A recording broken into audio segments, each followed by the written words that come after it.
بسم اللہ الرحمن الرحیم۔ ہم مولا حسین کو کیا بولتے ہیں؟ Severe of humanity. سارے معصومین کا ہے یہ کہ انسانیت کے لیے کام کرو، ہیومینٹی کے لیے کام کرو، اپنی پوری لائف میں ایک مشن بناؤ، ایک پلان کرو کہ میں 1 گھنٹہ مثال کے طور پہ میں انسانیت کے لیے کام کروں، لوگوں کے لیے کام کروں۔ یہ ساری وہ صفات اور کوالٹیز ہیں جو اللہ کے رسول سے ہر امام کے پاس تھی۔ تو ہم یہ بول سکتے ہیں کہ مولا جو کوالٹی آپ کے پاس تھی ہم نے ٹرائی کیا اور ہم نے کیا کچھ۔ اپنی زندگی میں کوئی نہ کوئی کام کرو، do some thing in your life. اپنے لیے زندہ مت رہو۔ ہماری پلاننگ صرف اپنے لیے ہے۔ ہم جتنی پلاننگ کرتے ہیں ہم سب اپنے لیے کرتے ہیں کہ میں کیسے، بری بات نہیں ہے، ضرور کرو، لیکن اسلام کے لیے بھی تو کچھ کرو، کربلا کے لیے بھی تو کچھ کرو۔ مولا حسین نے جان دی، سیکریفائس کیا۔ ہماری زندگی میں 1% سیکریفائس ہے۔ ہم کسی چیز میں سیکریفائس کرتے ہیں، ہم کیسے فالوور ہیں مولا حسین کے؟ ہمارے پاس ہم نے کیا پوری لائف میں کون سا سیکریفائس کیا؟ خود ڈیسائیڈ کر لو۔ اگر نہیں کیا ہے اب تک تو دعا کرو کہ مولا give me chance to serve, give me chance to serve اسلام۔ یہ اتنا ضروری ہے دوستو۔ پھر ایک جملہ بولتا، غور سے سنو، اگر تم نے کچھ کیا، اگر تم نے انسانیت کے لیے، اسلام کے لیے کچھ کیا تو ہمیشہ تمہارا نام باقی رہے گا، ورنہ تمہارا نام بالکل ریز ہو جائے گا۔ زندگی میں بھی پیسہ کسی کے نام کو باقی نہیں رکھتا۔ تم بلینر ہو گئے، ٹریلینر ہو گئے، جب تک تم زندہ ہے لوگ تمہارے آگے پیچھے۔ کیا چیز باقی رکھتی؟ If you work for Islam, if you work for امام۔ میں ہسٹری بتا سکتا آپ کو، جنہوں نے کام کیا آج وہ سب موجود ہیں۔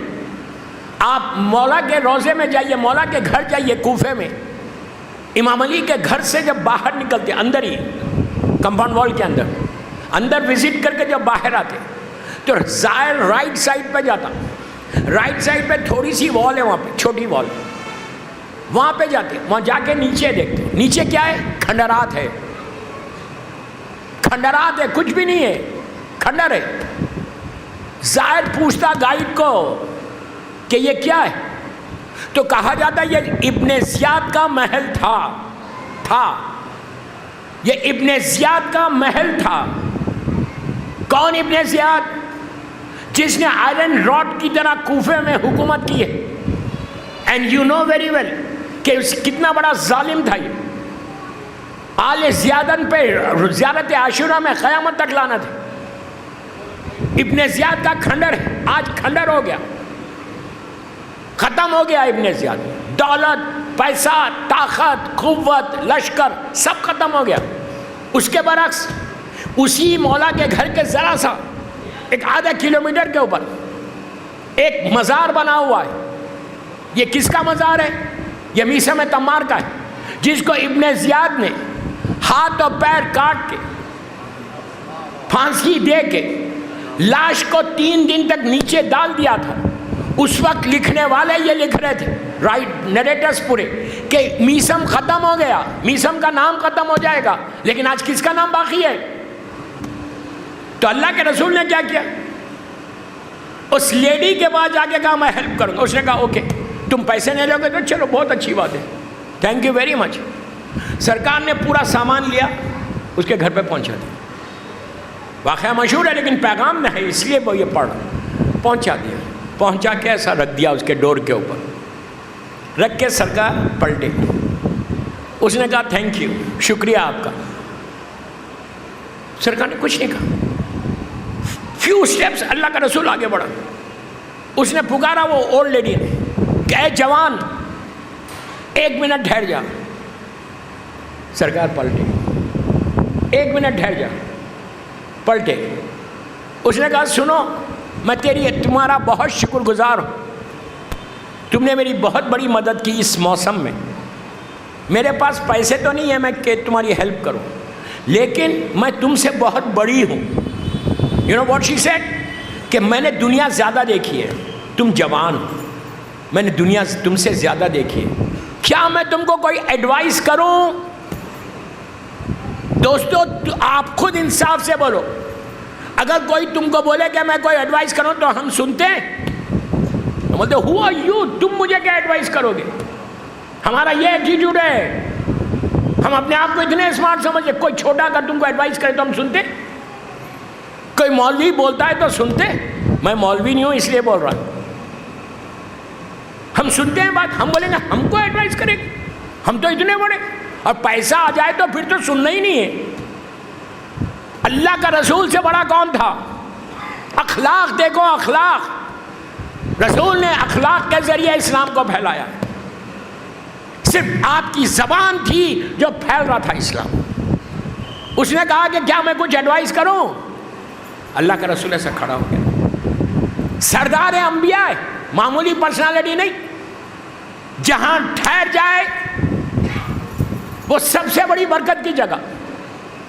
آپ سوچو کتنی بڑی ہستی ہے رسول کی، ایسا ٹھہر کے سر کو جھکا کے اس نے کہا اس کو نہیں معلوم تھا یہ کون ہے؟ اے جوان، سنو غور سے، وہ لیڈی بول رہی، اے جوان تم بہت اچھے انسان ہو، مکے میں میں نے ایسے انسان کو نہیں دیکھا کہ تم نے میری مدد کی، I am really thankful to you. میں ایڈوائز یہ کر رہی، تو اب سنو، ایڈوائز یہ کر رہی، اب یہ عورت بولتی ہے کہ میں نے سنا ہے، یہ عورت بولتی ہے میں نے سنا ہے کہ مکے میں ایک جوان آیا ہے نئے مذہب کو لے کے، اور اس کے مذہب میں جو اس کے بات سن رہا اتنا اچھے انداز سے بولتا ہے وہ کہ لوگ اس کی طرف جا رہے ہیں، لیکن یہ مذہب آنے سے یہ ہوا، اس کا مذہب، کہ ہسبینڈ اینڈ وائف میں ڈفرینسز آ گئے، ماں باپ میں بچوں میں آ گئے، بچے ایکسیپٹ کر رہے، ماں باپ ایکسیپٹ نہیں کر رہے، سوائے جھگڑے کے کچھ نہیں ہو رہا۔ اور میں نے سنا ہے کہ وہ بہت اچھی بات کرتا ہے۔ میں تم کو یہ ایڈوائز کر رہی ہوں جوان کہ تم اس کی باتوں میں نہیں آنا، تم بہت اچھے انسان ہو۔ اللہ کے رسول نے سر کو جھکا کے کہا تیرا بہت بہت شکریہ ایڈوائز کرنے کا، لیکن میں تیری ایڈوائز پہ عمل نہیں کر سکتا۔ کیا بول رہا ہوں؟ عمل نہیں کر سکتا۔ تو اس عورت نے کہا کیوں نہیں کر سکتے؟ میں نے تو اچھی ایڈوائز دی تم کو کہ اس کے قریب مت جاؤ۔ اللہ کے رسول نے کہا جس کی تو بات کر رہا وہ میں ہوں، جس کی تو بات کر رہی وہ میں ہوں۔ شی واز شاک، اس کے پیروں کے نیچے سے زمین نکل گئی۔ اس نے کہا وہ تم ہو، تم مذہب کو لے کے آئے ہو، تم اللہ کی وحدانیت کی بات کر رہے، تم رسول ہو۔ سرکار نے سر کو جھکا کے کہا کہ ہاں وہ میں ہوں جس کی تو بات کر رہے۔ اب اس کا سوال کیا ہے کہ اے جوان یہ بتاؤ جو تو نے ابھی میرا یہ کام کیا یہ تیرے مذہب میں ہے یا تو نے خود اپنی مرضی سے کیا؟ نہیں سن رہے۔ اللہ کے رسول نے کہا یہ میرے مذہب کا بیسک میسج ہے کہ غریب کی مدد کرو، مجبور کی ہیلپ کرو، لوگوں سے اخلاق کو پیش کرو۔ جو عورت یہ کہہ رہی کہ بات نہیں سننا، دوسرا جملہ اس کا یہ ہے کہ اے جوان اگر مذہب تیرا ایسا ہے تو مجھے کلمہ پڑھا، مجھے کلمہ پڑھا۔ آپ نے غور کیا 2-3 پیغامات تھے اس میں، ہم یہ چیک کر لیں کہ میں کتنا فالو کر رہا۔ نام سے اسلام پہ نہیں آتے، میں شیعہ ہوں، ٹھیک ہے ہو، لیکن اگر تم فالو نہیں کر رہے، ہمارے ماحول میں کتنا ہے، ہم سب سے پہلے پارٹی میں کہیں بیٹھے تو دوسروں کی بات کرتے۔ We always talk about others کہ وہ کیا ہے، وہ کیا ہے، وہ کیا ہے، مارکیٹ کی نیوز کیا ہے۔ صبح اٹھ کے واٹس ایپ چیک کرتے کہ کہیں سے کوئی نیوز آئی ہے، اس کو فارورڈ کرو باہر مارکیٹ میں۔ کیا فائدہ، پھر کیا فائدہ؟ ارے یہ دنوں میں تو چھوڑو، میرا مطلب یہ نہیں ہے کہ 12 محرم کو پھر شروع ہو جاؤ، میں یہ نہیں بول رہا۔ تو آپ سوچو کیا حال ہے، صرف اخلاق تھے کہ جس کی وجہ سے اسلام مکے میں پھیلتا گیا۔ صلوات پڑھ لیں محمد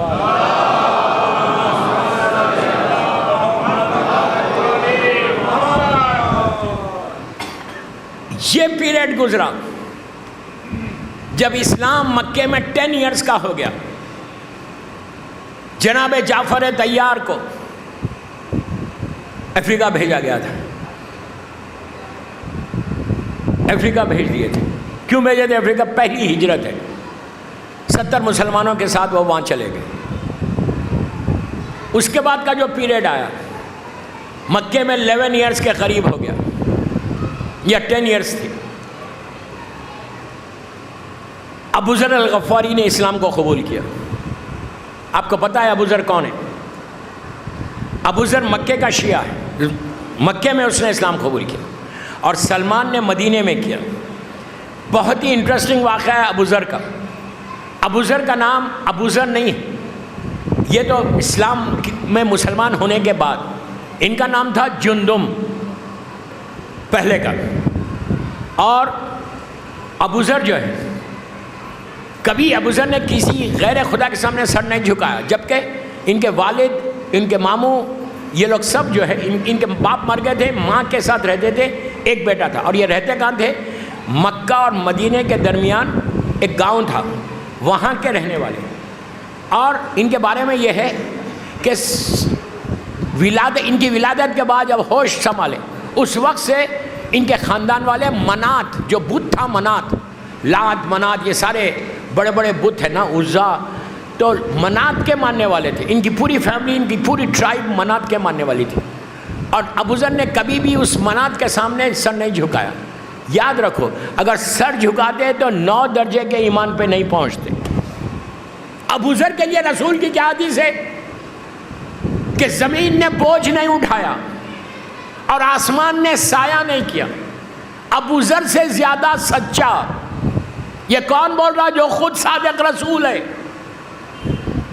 تو ایک بات اور سمجھ میں آ گئی کہ سچ بولنا یہ سیرت معصومین ہے۔ آنیسٹی میں پہلے دن سے بول رہا، اسلام میں آنیسٹی سب سے بڑا رول پلے کرتی ہے، اور ہماری زندگی میں آج کتنی آنیسٹی ہے آپ کو پتا ہے؟ آنیسٹی ایک صرف ورڈ ہے، بار بار بول رہا میرے یوتھ کو سمجھانے کے لیے کہ آنیسٹی ایک اسمال ورڈ ہے، پوری زندگی آنیسٹی کے اندر ہے۔ ہر چیز میں چیک کرنا پڑے گا کہ میں کتنا آنیسٹ ہوں۔ تو یہ کوشش کرو کہ کم از کم یہ عرصے میں ایک چیز سیکھ لو، ایک بھی سیکھ لے تو بس ہے۔ ابو ذر اتنا سچ بولنے والا تھا، اتنا سچ بولنے والا کہ رسول نے گواہی دی کسی اور ابو ذر کے بارے میں اللہ کے رسول کا جملہ ہے کہ سلمان، ابو ذر اور عمار یاسر، پوری دنیا جنت کی تمنا کرتی، جنت ان کی تمنا کرتی کہ ابو ذر میرے پاس آئیں۔ Extra ordinary personality. سلمان کے بعد سیکنڈ نمبر پہ ابو ذر کا نام ہے۔ سلمان 10 درجے کا ایمان، یہ 9 درجے کا ایمان۔ اب ان کے بارے میں سنو کہ یہ مکے میں آ کے انہوں نے اسلام کیسے قبول، اس لیے کہ اگر میں مکے پہ لائف پڑھ رہا پروفٹ کی اور ابو ذر کا واقعہ نہ سنو ایسا علی والے کی، کہ آپ کے لیے بالکل نیا ہوگا۔ جندم نام ہے، مکہ اور مدینہ کے درمیان رہتے ہیں، اور آلویز یہ سوچتے ہیں کہ یہ جو بت ہے یہ میرا خدا نہیں، میرا خدا کوئی اور ہے، خدا کوئی اور۔ اور ان کو پتہ چلا تھا کہ آخری نبی آنے والا ہے۔ کہاں آنے والا ہے؟ مکے میں آئے گا یا مدینے میں آئے گا؟ ان کو یہ انفارمیشن تھی کہ آخری نبی آئے گا، آخری نبی آئے گا۔ یہ ایک دن اپنے جانور، ان کے پاس شیپ، گوٹ، یہ سب چیزیں تھیں، اس کو لے کے ان کی غذا کے لیے چرانے کے لیے گئی ہے۔ ہاتھ میں ایک لکڑی ہے جو جانوروں کو لے کے چل رہی، یہ ایسا بیٹھے ہوئے ریلیکس کرتے، ان کے سارے شیپ گوٹ وہاں پہ گھاس کھا رہے۔ اتنے میں ان جانوروں پہ بھیڑیے نے حملہ کیا۔ بھیڑیا سمجھتے بڑا جانور ہے، اس نے حملہ کیا۔ جیسے ہی حملہ کیا ان کے جانور بھاگنے لگے۔ ابو ذر نے ویری کیجولی اس کو دیکھ کے کہا، اس بھیڑیے کو، بھیڑیا بولتا نہیں، کہا کہ تجھے شرم نہیں آتی؟ تو طاقتور جانور ہے اور یہ کمزور ہے۔ یہ بھی بہت بڑا پیغام ہے، طاقتور کمزور پہ ظلم نہ کرے۔ پھر بول رہا میرے پاس طاقت ہے، اختیار ہے، پیسہ ہے، لشکر ہے، اب میں کسی کمزور پہ حملہ نہیں کرنا، کسی کمزور کو ستانا نہیں۔ یہ سارے اسلام کے پیغامات ہیں جو مکے میں اللہ کے رسول نے دیے۔ ہوا کیا؟ انہوں نے کیجولی پکار کے کہا تجھے شرم نہیں آتی، تو طاقتور ہے، معمولی اور کمزور جانوروں پہ، ویک جانوروں پہ تو حملہ کر رہا۔ تو وہ ایسا پلٹا بھیڑیا، پلٹ کر بہترین عربی میں جواب دیا، اس کی زبان نہیں کہ تم مجھے کیا بول رہے، مکے میں آخری نبی آئے ہیں، انسان ان کے خون کے پیاسے ہو گئے۔ ان کو بشارت بھیڑیے نے پہلے دی، نیوز، انہوں نے فوراً لکڑی کو پھینکا، میں شارٹ کر رہا واقعہ، پھینک کے کہا کہ اگر آخری نبی آ گیا، یہ آل دا وے ٹریول کر کے مکہ گئے۔ اب سنو، خانہ کعبہ پہنچی، اللہ ہم بھی جائیں خانہ کعبہ انشاءاللہ، اتنی آہستہ بولو گے تو جاؤ گے۔ خانہ کعبہ پہنچے، خانہ کعبہ کا رواج یہ تھا اس زمانے میں، لوگ جو جاتے تھے پہلے 7 چکر لگاتے، لگا کے زمزم کا پانی پیتے تھے اور بیٹھ جاتے تھے۔ اور خانہ کعبہ میں جتنے یہ مکے کے ٹرائبس تھے، ابو جہل، ابو لہب، اتبا، ولید، خالد، ابو سفیان، ان کا جو لوگ قبیلے والے تھے، سب آتے تھے شام میں، گروپس بنا کے وہاں پہ بیٹھتے، جتنے سردار تھے مکے کے، گوسپ کرنے کے لیے۔ ادھر ایک گروپ بیٹھا ہوا، ادھر ایک گروپ بیٹھا ہوا، ادھر جیسا آج ہم گوسپ کرتے نا، ویسے یہ پرانی عادت ہے لوگوں کی، یہ نئی عادت نہیں ہے گوسپ کی۔ گروپس بنا کے بیٹھے ہوئے سب، اور سارے کے سارے کعبے کے سامنے رسول کی برائی کر رہے، رسول کی غیبت کر رہے پورے۔ اور یہ زمانہ ایسا تھا اللہ کے رسول کے لیے کہ یہ زمانے میں اللہ کا رسول باہر تبلیغ کرنے نہیں آ رہا تھا۔ کیوں نہیں آ رہا تھا؟ اتنا خطرناک زمانہ ہو گیا تھا کہ ان لوگوں نے چیلنج کر دیا تھا، یہ کافر اور مشرکین نے، کہ اگر یتیم عبداللہ آ کے قولوا لا الہ الا اللہ تفلحوا بولے گا تو ہم قتل کر دیں گے۔ تو جناب ابو طالب نے جو سیکیورٹی پرووائڈ کی تھی وہ دیکھنا چاہیے، اور یہ کہا تھا کہ بیٹا کچھ دنوں کے لیے اپنی تبلیغ کو روک لو۔ اور یہ سارے مکے کے کافرین پورے پلان کر رہے تھے کہ اللہ کے رسول کو قتل کر دیں۔ بالکل سیکرٹ جگہ پہ مکے میں کسی کو نہیں معلوم تھا، وہاں رسول کو رکھ دیا گیا۔ دیکھو کتنی ڈیفیکلٹیز تھی۔ اور ابو ذر آئے اور آ کے ان گروپس کو دیکھا، کوئی نہیں پہچانتا تھا ان کو، گروپس کو دیکھا کہ سب بیٹھ کے گوسپ کر رہے، غیبت کر رہے رسول کا۔ ایک ہی ٹاپک ہے کہ یہ یتیمہ عبداللہ آنے سے یہ ہو گیا، یہ ہو گیا، یہ۔ اب سوچو یہ عورت نے کیا کہا، یہی تو کہا تھا۔ اتنا پروپیگنڈا کیا، اتنا پروپیگنڈا کیا اگینسٹ دا پروفٹ، اتنا کیا کہ لوگوں کے ذہنوں کو بدل دیا۔ کیا کہا آپ کو معلوم ہے؟ کیا کہ 3 ایلیگیشنز لگائے تھے رسول کے اوپر، یہ کافر 13 ایئرز میں، معاذ اللہ میری زبان جل جائے، کہ یہ مجنون ہے، کریزی، یہ معاذ اللہ دیوانہ ہے، اس طرح بولتے تھے۔ اس کے بعد بولتے تھے یہ شاعر ہے۔ آج کی شاعری نہیں، جو اہل بیت کی شاعری ہے وہ سب سے بڑی ہے۔ کوئی یہ نہیں سمجھنا کہ شاعر ہونا بری بات نہیں، بری بات نہیں ہے۔ اس طرح کے ان کے اوپر ایلیگیشنز لگائے تھے۔ اور ابو ذر آئے، ان لوگوں کو دیکھا، یہ گروپ بیٹھا ہوا، وہ گروپ بیٹھا ہوا، سرکار کی گوسپ کر رہے، خاموش بیٹھ گئے، صرف واچ کر رہے تھے۔ پہلی دفعہ آئے، واچ کر رہے تھے۔ دوران بیٹھ کے جب غور کر رہے تھے، اتنے میں ابو ذر کے کانوں میں آواز آئی کہ خاموش ہو جاؤ، ابو طالب آ رہے۔ انہوں نے پہلی مرتبہ جناب ابو طالب کو دیکھا تھا، تو انہوں نے کہا اچھا ان کا اتنا روب ہے، کہ سب خاموش بیٹھ گئے۔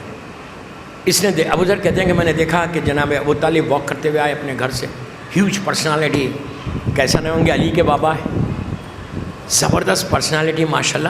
آئے اور آ کے انہوں نے خانہ کعبہ کے 7 چکر لگائے، لگا کے ابو ذر کی طرف دیکھا، دیکھ کے کہا تم مسافر ہو؟ اس نے ابو ذر نے کہا کہ ہاں میں مسافر ہوں۔ کہا کچھ کام سے آئے ہو مکہ؟ تو کہا ہاں۔ اس زمانے میں ہوٹلز موٹلز کچھ بھی نہیں تھا، لوگ یہاں وہاں سو جاتے یا گھر پہ سو جاتے۔ تو ابو طالب نے کہا کھانا کھائے ہو؟ اس نے کہا نہیں۔ تو کہا چلو میرے ساتھ۔ جانتے پہچانتے نہیں، مسافر ہے۔ عجیب بات ہے، یہ ساری کتابوں میں کہ مکے میں کوئی مسافر آئے اور ابو طالب کے دسترخوان پہ کھانا نہ کھائے. مذاق نہیں ہے دوستو. ہم آج 1 سے 2 دفعہ کسی کو نہیں بلا سکتے. پرمیشن لینا پڑتا. بغیر پرمیشن کے تو آپ کال ہی نہیں کر سکتے. تو ابو ذر کو لے کے گئے جناب ابو طالب اور ان کو کھانا کھلایا, چھوڑ دیا. پھر سیکنڈ ڈے آئے, میں شارٹ کر رہا, سیکنڈ ڈے آئے. سیکنڈ ڈے بھی دیکھا کہ یہ بیٹھے ہوئے. پوچھا تمہارا کام نہیں ہوا؟ اس نے کہا نہیں ہوا. چلو کھانے کو. عرب کا دستور ہے کہ 3 دن مسافر کو کھانا کھلایا جاتا ہے. 3 دفعہ کھانا کھلانے کے بعد اب جناب ابو طالب نے پوچھا ابو ذر سے, نام کیا ہے؟ تو کہا جندم. 3 دن کے بعد پوچھا کام کیا ہے تمہارا؟ تو ابو ذر بڑا ڈرتے ڈرتے کہا کہ میں نے سنا ہے کہ آخری نبی مکے میں آیا ہے. تو جناب ابو طالب سے کہ وہ زمانہ خطرناک زمانہ. جناب ابو طالب نے کہا تو اس سے تم سے کیا مطلب ہے؟ تو ابو ذر نے کہا میں ملنا چاہتا ہوں. تو جناب ابو طالب نے پوچھا کیا تم ایمان لاتے ہو آخری نبی پہ؟ اس نے کہا کہ ہاں میں لاتا ہوں. انہوں نے کیا کیا جناب ابو طالب نے؟ آپ سیکیورٹی دیکھیں کیسی لیئرز بنی ہوئی تھی. جناب ابو طالب نے جناب حمزہ کے حوالے کر دیا. جناب حمزہ جو چھوٹے بھائی تھے ابو طالب کے, انہوں نے بھی وہی سوال کیا کہ کیا تم ایمان لاتے ہو؟ تو ابو ذر نے کہا کہ ہاں میں لاتا ہوں.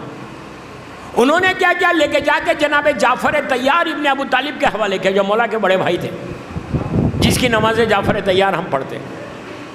میں بہت شارٹ کر دیا اس کو. انہوں نے بھی یہی سوال کیا کہ کیا تم آخری نبی پہ ایمان لاتے ہو؟ انہوں نے کہا ہاں. بس جعفر طیار ابن ابو طالب نے اب مولا کے حوالے کیا. Imam Ali was very young at that time, 18-19 years کے تھے یا اس سے بھی کم, 18-19 سال کا جوان امام علی کے پاس آئیے. تو علی نے بھی وہی سوال کیا کہ تم آخری نبی پہ ایمان لاتے ہو؟ He said yes. اب سنو, علی نے کہا, میں ابو ذر بول رہا, جندب نہیں بول رہا. علی نے کہا ابو ذر میرے ساتھ چلو. پھر ایک جملہ کہا, پلیز غور سے سنو یہ جملہ. علی نے کہا ابو ذر تم میرے پیچھے چلو, میں جہاں جاؤں میرے پیچھے آنا, میں حالات کو دیکھ کے گھر میں داخل ہوں گا, جب میں چلا جاؤں گھر کے اندر تم بھی پیچھے پیچھے آنا. He said okay. علی نے ایک دفعہ کہا کہ ابو ذر میرے پیچھے چلو. پوری زندگی ابو ذر پیچھے چلتا رہا, پوری زندگی. ہم کو بھی مولا بول رہے کہ فالو دا پاتھ. ہم کتنا فالو کر رہے, سیکھو ابو ذر سے. امام علی نے ایک دفعہ کہا تھا کہ فالو می, پھر انہوں نے کسی کو فالو نہیں کیا سوائے علی کے.